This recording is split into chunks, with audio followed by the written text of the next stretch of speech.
انا اول مره اروح العين السخنه، عمري روحتها قبل كده. البحر وحش جدا.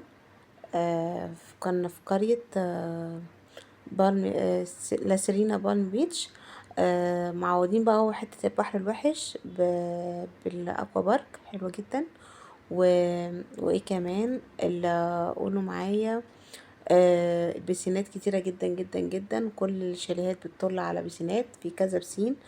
كل مجموعة شاليهات كده في بينهم 3 بسين كبار جدا جدا، في واحد للأطفال الصغيرين واتنين لكبار، مقاسات كبار جدا، فاهماني؟ يعني العمق يعني بتاعها كبير. طبعا جمعة وسبت الأسعار عالية، غير بقية الأسبوع. جمعة وسبت كنا حاجزينه ب4.5، 4000 ونص في اليوم.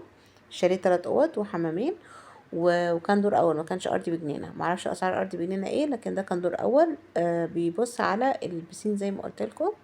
وبقيه الايام بتاعت الاسبوع ان احنا اضطرينا نروح جمعه وسبت، لكن اللي مش مضطر للجمعه والسبت بقيه الايام بتاعت الاسبوع كانت ب3000 جنيه.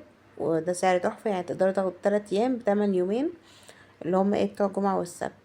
والبحر بقى وحش وحش وحش، ملوش اي لازمه. وكان بعيد، ده كان المكان اللي احنا فيه كان بعيد البحر عنه.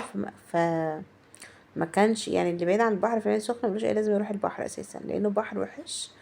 مليان بتاع كده، عامل زي الجاز كده او حاجه بتلزق في الجلدنا، بيبقى لونها اسود، بتوسخ الجلد. انا كان بينضف معايا بالصن بلوك، كنت بحطه بالصن بلوك، باش بقعد افركه كده وبيطلع معايا. ده اللي مشي معايا يعني، بس كان وحش جدا. وطبعا مليان اناديل، وفي طوب على البحر من بره. هو عامل زي جمصة، انا رحت زمان جمصة مع خالي، فهو عامل زي جمصة. بس هو يعني الطوب اخف شويه. فانا طبعا انا اكتر حاجه ضايقني فيه الطوب، يعني اكتر من الاناديل واكتر من البتاع اللي بيبوظ ايد ده اللي لونه اسود وكده. بس دي يعني كان اليومين الحلوين اللي احنا قضيناهم هناك. بس اتبسطنا بالاكوا بارك جدا. الاكوا بارك بتغني عن اي حاجه، والبسين بيغني عن الاكوا بارك بالذات، لا فيها انبساط اكتر من البسين. فلا كانوا عادي، مش فارق معانا البحر بسبب الاكوا بارك.